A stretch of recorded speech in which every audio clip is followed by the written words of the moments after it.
근데 이분들이 그 피난 생활 속에서도 이 민족을 구원하기 위한 복음을 전하는 역할을 감당해야 되겠다고 거기서 신학교를 하자고 하게 된 거죠. 일본에서 식민지 시대의 동포들을 복음화하기 위해서 뛰어다녔어.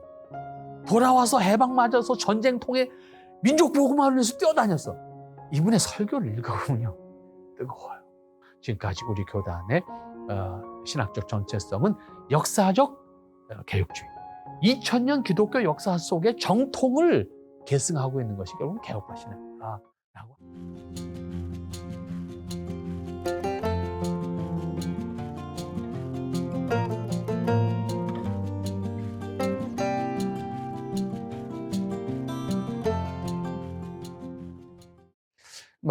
신학교를 중심으로 하는 우리 한국 교회사에서 안양대 신대원의 정체성을 우리가 굳이 생각한다 그러면 이런 측면에서 우리가 생각을 해볼 수가 있다. 그런 의미에서 안양대학이 만들어지는 것은 민족 복음화 운동의 구체적으로는 300만 부흥 운동의 그 산실이 될 수 있는 일꾼을 양성하기 위한 기관으로서 만들어졌고, 만들어지자마자 소위 전도특공대라고 하는 실제적인 이 민족을 구원해내기 위한 전도자들을 전국 각지에 파송을 해서 그들로 하여금 민족 복음화 운동의 가장 현실적인, 그리고 당시에 필요했던 그 역할을 감당하게 했다라고 하는 것은 우리 한국교회사에서 결코 잊혀서는 안 되는 그러한 대한신학교의 역할이었고 존재감이다라고 하는 측면에서 기억을 해줬으면 참 좋겠다라고 하는 생각을 하게 되고, 그만큼 대한신학교가 설립되자마자 6.25를 맞이해서 어려움을 겪으면서도 그런 역할을 감당했다. 대한신학교는 참 감격스러운 게 뭐냐면요, 1948년도에 설립됐잖아요. 2년 후에 전쟁 나잖아요. 6.25 전쟁이 나서도 전쟁 중에도 대한신학교는요, 피난지 학교를 개설했어요. 그래서 부산에 피난지 분교가 있었고 제주도에 분교를 세웠다고. 그러니까 대한신학교는요, 전쟁통에 오히려 더 많은 학생들이 공부했어요. 그래서 부산에서 분교 형태로 대한신학교 운영이 됐고, 이 부산에서 운영된 것은 김수현 목사님 피난을 부산으로 가셨어요. 그래서 실제적으로 부산의 신학교를 관여했어요. 그다음에 또 하나는 제주도에 많은 피난민들이 가게 됐는데, 많은 피난민들이 다 북쪽에서 내려온 분들이잖아요. 그러니까 그분들이 가서 보니 제주도에 많은 피난민들, 신자들이 모여들었는데, 제주도는 지금도 사실은 우리나라 전국에서 복음화가 가장 안 된 곳이 제주도입니다. 최근에 제주도에 많은 그 육지 사람들이 이제 이주해서 제주도 인구가 막 늘면서 한참 인기가 있었잖아요. 인기가 있었는데, 그렇게 해서 들어간 사람들까지 다 포함해서도 제주도의 복음화율이 6%, 7%밖에 안 돼요. 여기서 간 사람들까지 포함해서. 그럼 본토민들만 생각한다 그러면 3%가 안 된다고 봐요.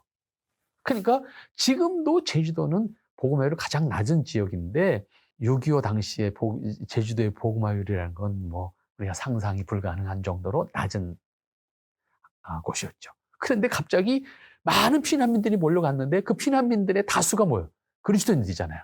그러니까 모여들어서 갔는데 교회도 없고, 있지만 사람들이 모여들어 보니까 복잡하고 많고, 그러니까 결국은 피난민들의 생활을 위해서 흩어지다 보니까 교회들이 여기저기 세워지게 되죠. 그러니까 근데 이분들이 그 피난 생활 속에서도 이 민족을 구원하기 위한 복음을 전하는 역할을 감당해야 되겠다고 거기서 신학교를 하자고 하게 된 거죠. 그래서 대한신학교 분교를 만들어 주라. 그러면 여기서 우리가 신학교육을 하겠다.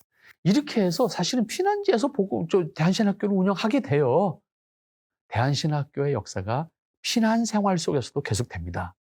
아쉬운 것은 부산의 그 대한신학교는 전쟁 끝나면서 바로 이제 폐교가 되죠. 폐교가 되고, 다만 부산의 대한신학교는 지금까지 있어요.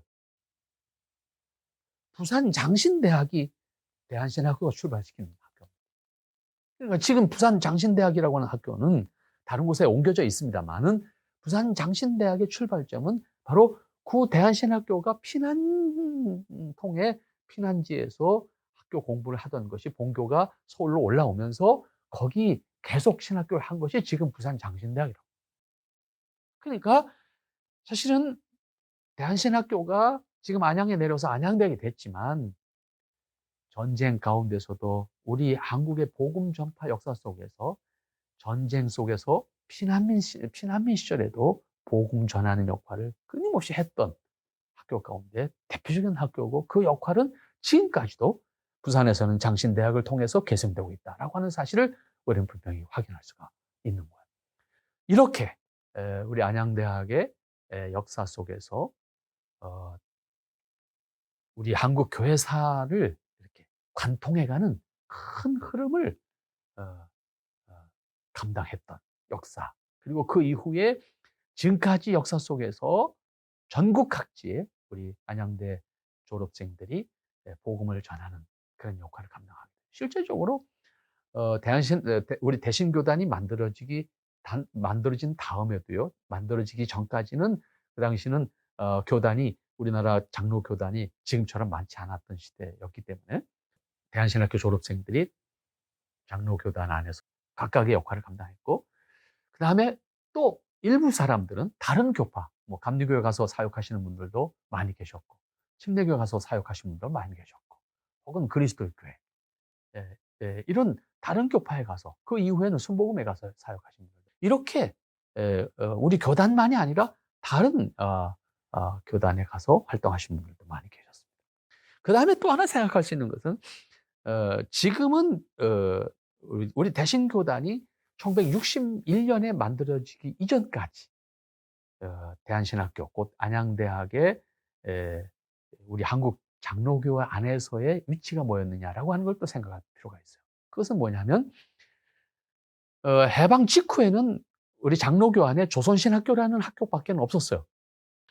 이 서울에, 물론 다른 데도 없었지만 서울에 총회가 인정하는 학교가 조선신학교 하나밖에 없었다고.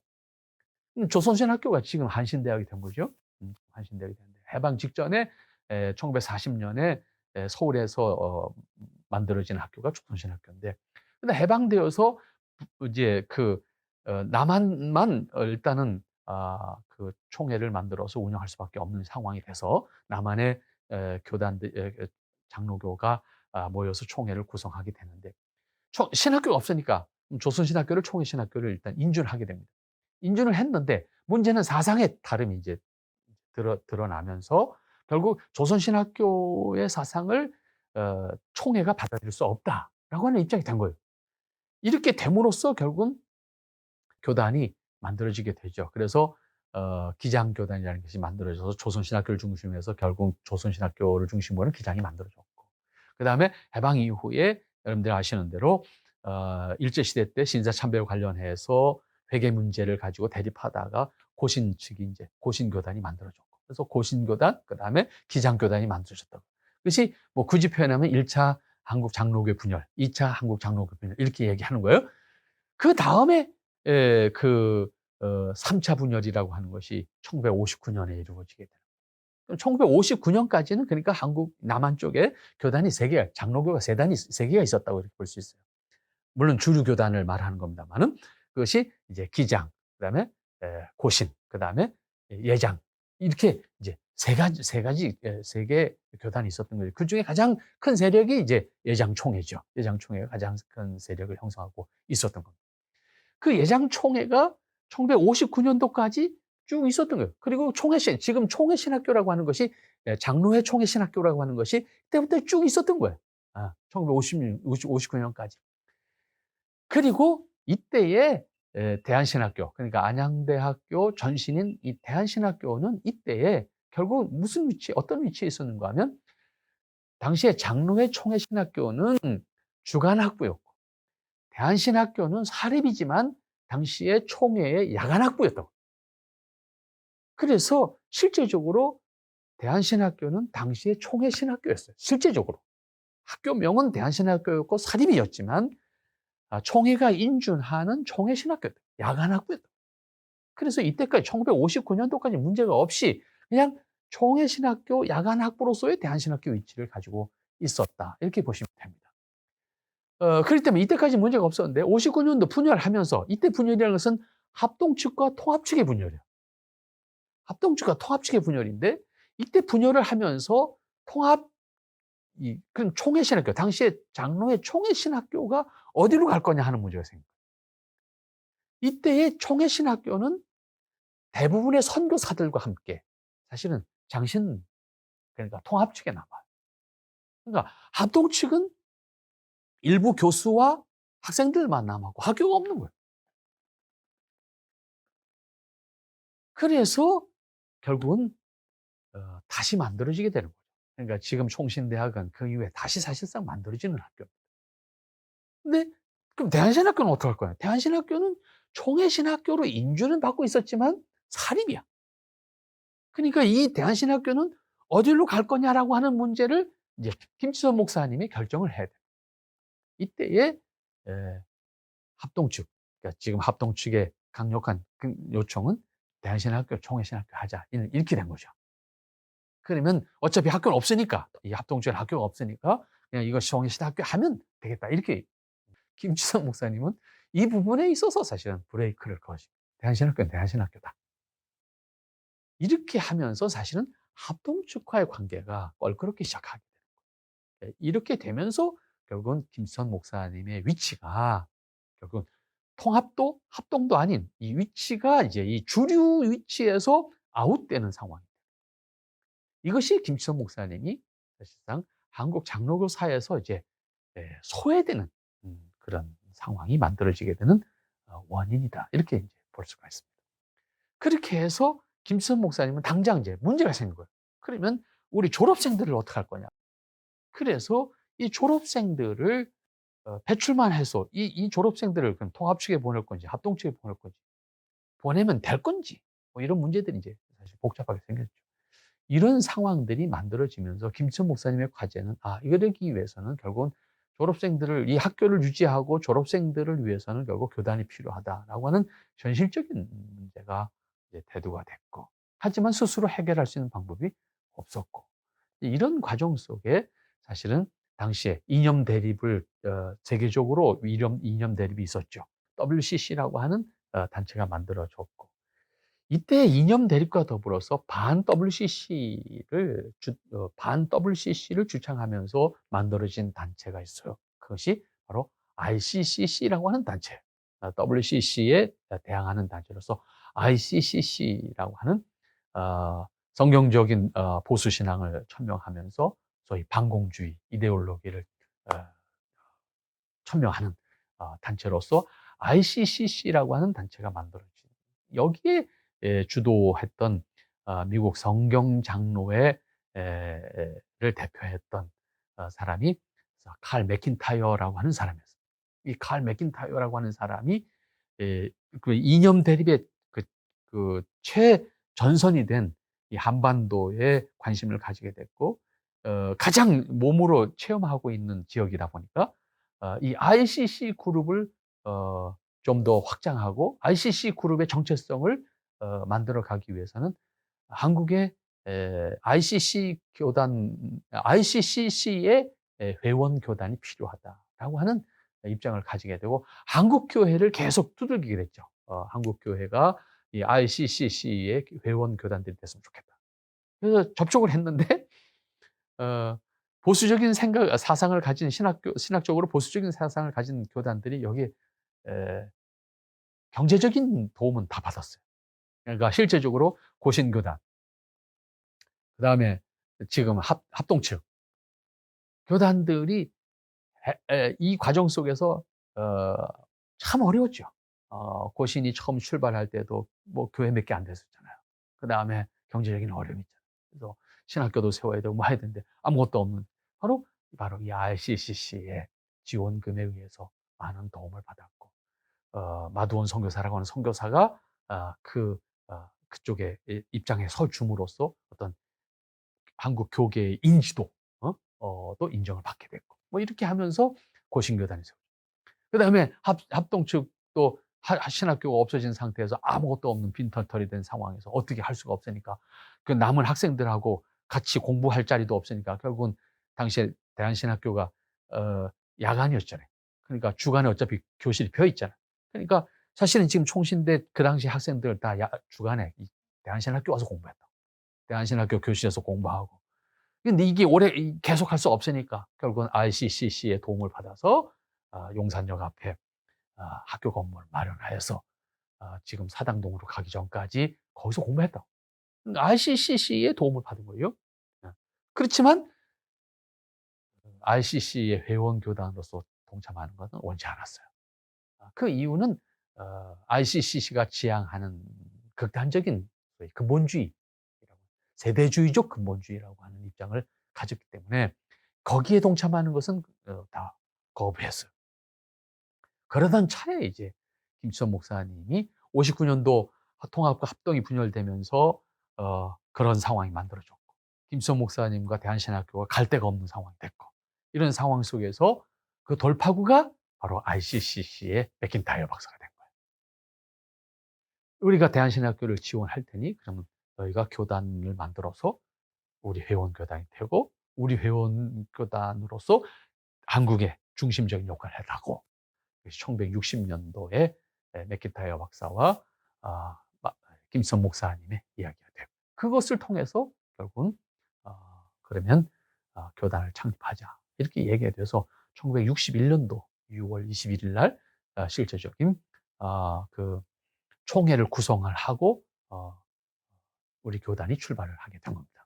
이렇게 해서 우리 교단이 탄생을 하게 되고, 우리 교단은 RCCC 한국에서 RCCC의 회원 교단으로서 대한신학교는 그 당시에, 그러니까 이 성경장로회, RCCC를 주도하는 미국의 성경장로회의 후보생들을 양성하는 학교라고 하는 신분을 가지게 되는 겁니다. 그래서 1961년도에 우리 지금 안양대학은 결국 성경장로회 총회 신학교, 내부적으로는. 그러나 학교 명칭은 그냥 대한신학교.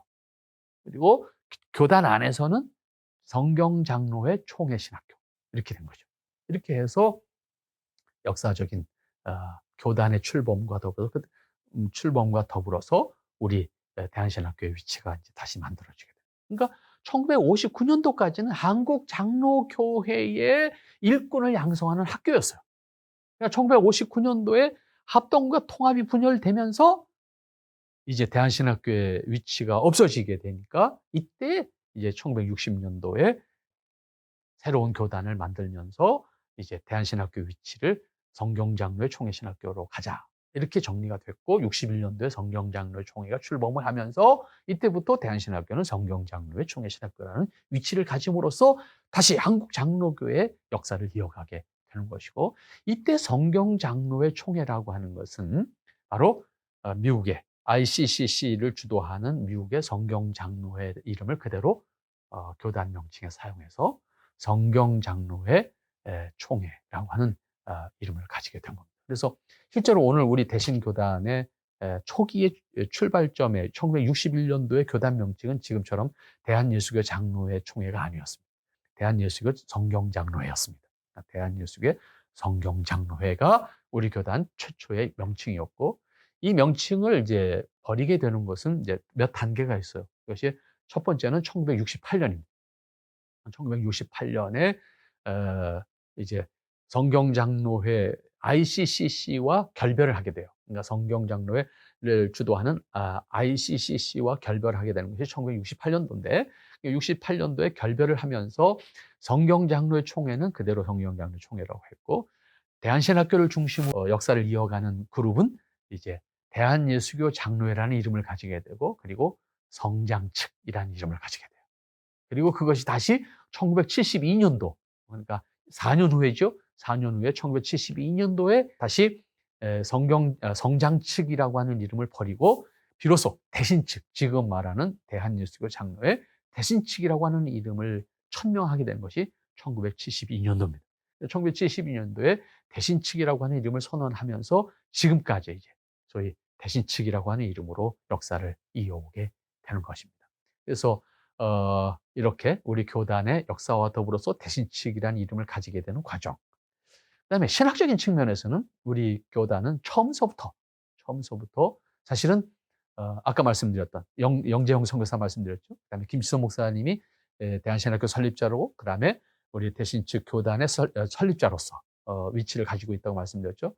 이 과정 속에서 우리 대신 교단이 가지는 그 신학적 정체성이라고 하는 것은 분명해요. 그 분명한 것은 뭐냐면 영재형 선교사가 사실은 카나다 선교사로서 한국에 들어와서 활동을 하다가 한국에서 선교를 못하게 돼요.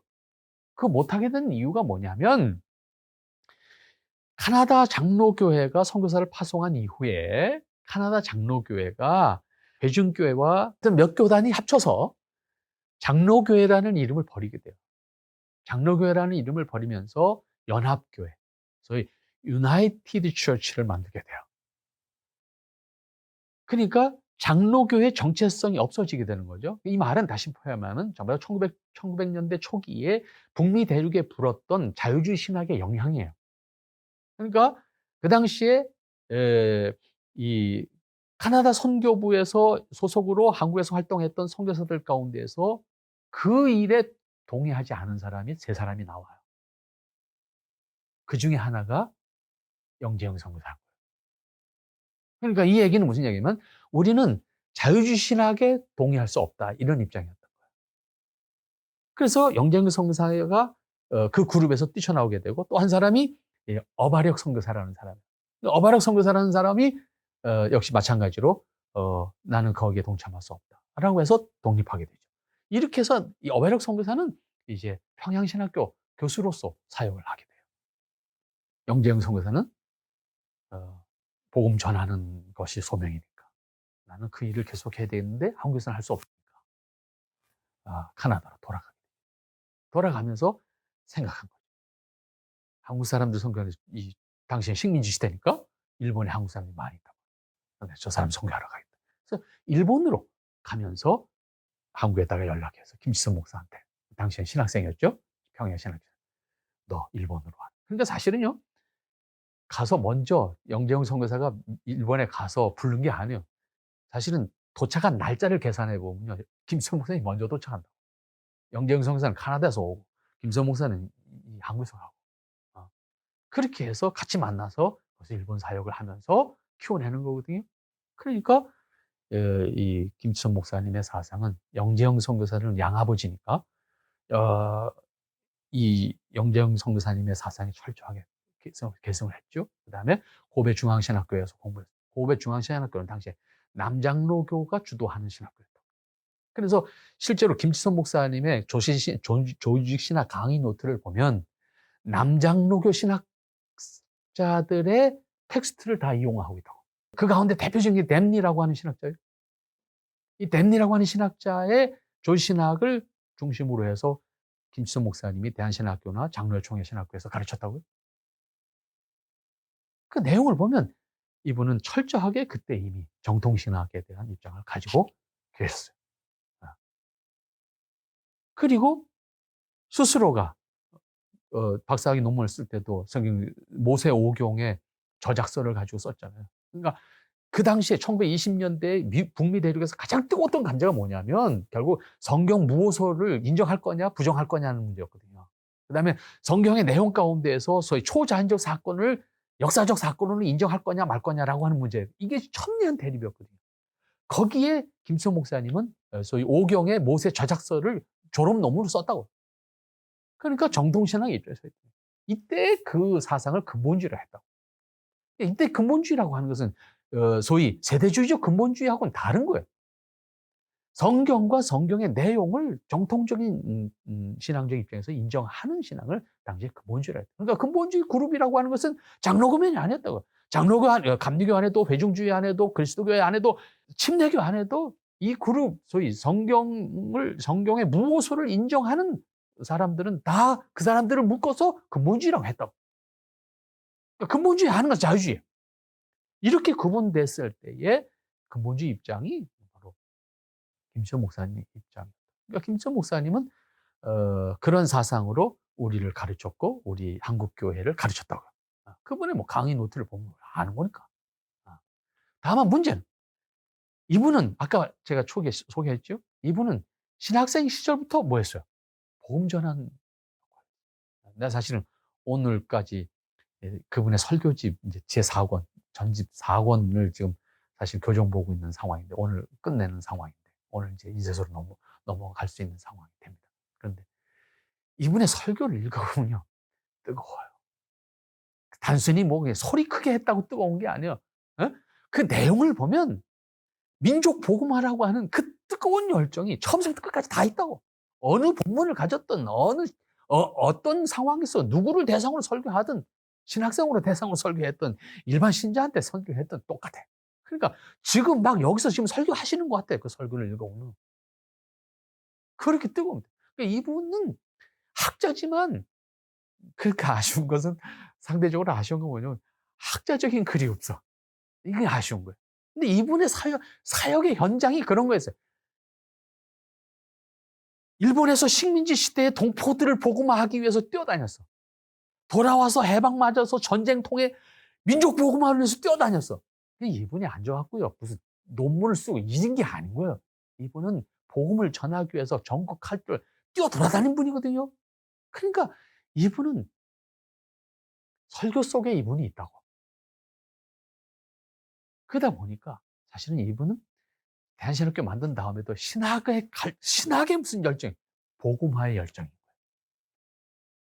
그러니까 이분이 계시는 동안에는 사실 우리가 어떤 신학이어야 되겠느냐, 뭐 이런 신학적 정체성에 대한 것을 적극적으로 강의하기보다는 복음화에 대한 적극적인 강의를 했다고. 그러니까 물론 이분이 가르치는 내용은 분명히 뭐예요? 정통신학이야. 하지만 무슨 신학이어야 되고 이거 신학이어야 되고 이걸 갖고 이야기하지 않았어. 하지만 이분의 강의는 정통신학이에요. 그런 측면에서 이분의 시대가 있었어요. 근데 이분이 돌아가시는 것이 1968년도에 돌아가시는 거예요. 1월 달에. 그러니까 돌아가시고 나서 그다음 어떻게 해요? 그다음 우리 대한신학교의 역사가 그분의 사위 최순직 목사님에 의해서 이끌림을 받아요. 예, 최순직 목사님이 1968년서부터 사실은 1974년 말까지 이 최순직 목사님이 이제 대한신학교를 이끌어가는 역사가 됩니다. 이때에 최순직 목사님의 사역이 뭐냐? 이때부터는 1968년서부터는 한국에 부흥운동이 일어나기 시작하는 시점이잖아요.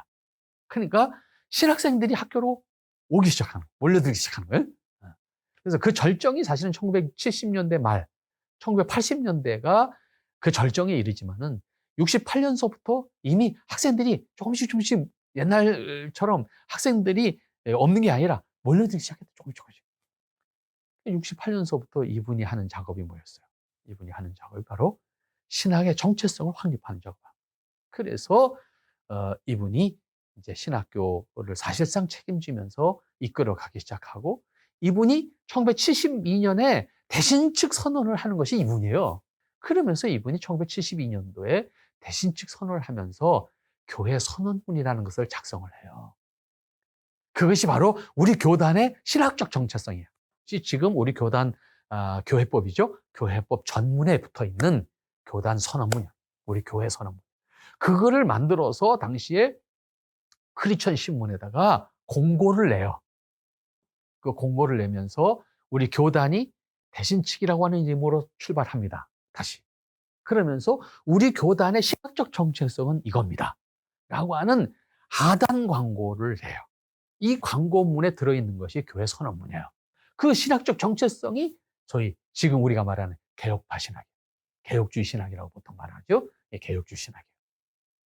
그래서 신학적 정체성을 좀 더 명확하게 하는 것은 바로 이 1972년도에 교회 선언문을 통해서 우리 교단의 신학적 정체성을 개혁주의라고 하는 타이틀로 딱 분명히 모습을 받게 되는 거예요. 그리고 그것을 지금까지 가지고 오게 되죠. 근데 한 번 수정했어요. 한 번,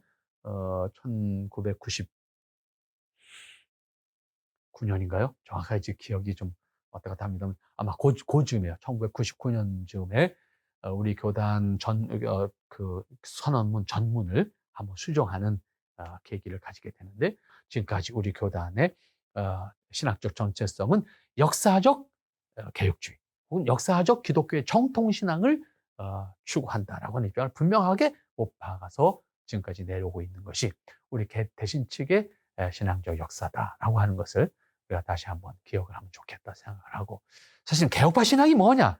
이거는 이 한 시간에 다 설명하는 것은 사실상 불가능하다고 생각합니다. 이 부분은 기회가 된다 그러면 좀 몇 시간 좀 우리가 이야기를 나눌 수 있으면 좋겠다 이렇게 생각을 하고, 그래서 적어도 우리 교단의 신학적 정체성은 아, 정통 신학. 사실은 저는 개혁파 신학이라고 하는 말을 쓰지만 개혁파 신학이 뭐냐? 바꿔서 말하면 그건 정통 신학이에요. 역사적 기독교의 정통 신학이 개혁파 신학이에요. 그건 다른 게 아니에요, 사실은. 다만 그 정통 신학을 수립해 오는 교회 역사의 과정 속에서 개혁파라는 단어를 쓸 수밖에 없는 환경들이 만들어져서 개혁파라는 말을 쓰는 것이지만은 그 내용에 들어가서 보면 그 내용은 뭐냐? 결국은 2000년 기독교 역사 속의 정통을 계승하고 있는 것이 결국은 개혁파 신학이다라고 하는 거예요. 그러니까 사실 개혁파 신학은 새로운 신학이 아니에요. 특별한 신학도 아니고. 그러니까 개혁파 신학이라는 말을 거꾸로 말하면, 다른 말로 바꾸면 정통 신학이에요. 기독교, 역사적 기독교회의 정통 신학이 곧 개혁파 신학인 거예요. 다른 신학이 아니에요. 특별한 어떤 학자의 신학을 따라가는 것이 개혁파 신학이 아니에요. 역사적 기독교 신앙의 정통을 계승하려고 하는 것이 개혁파 신학이다. 이렇게 이해하는 것이 아마 포괄적인 의미에서는 아마 가장 옳은 말이 아닐까라고 생각을 합니다. 그런 의미에서 그러면 역사적 기독교회가 계승하고자 하는 정통 신학의 강론, 그것은 이 한 시간에 이야기하는 것은 좀 어렵다 이렇게 생각을 하면서, 저에게 주어진 시간이 딱 1시간인데 아마 제가 이야기한 시간이 거의 1시간 한 5분쯤 지나가는 것 같습니다.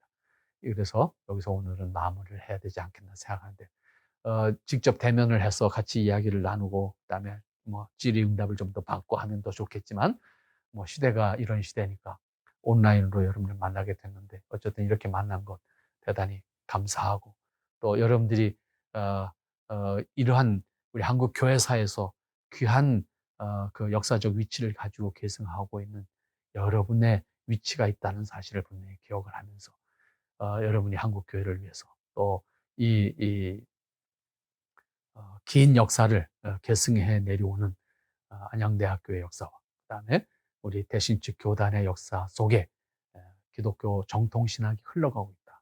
그다음에 민족 복음화의 뜨거운 그 소명이 계승되고 있다라고 하는 사실을 분명히 기억을 하며, 여러분들의 소명을 확인하고 여러분들의 앞날을 만들어 갈 수 있으면 좋겠다 이런 생각을 하면서 오늘 강의는 여기서 마치도록 하겠습니다. 감사합니다.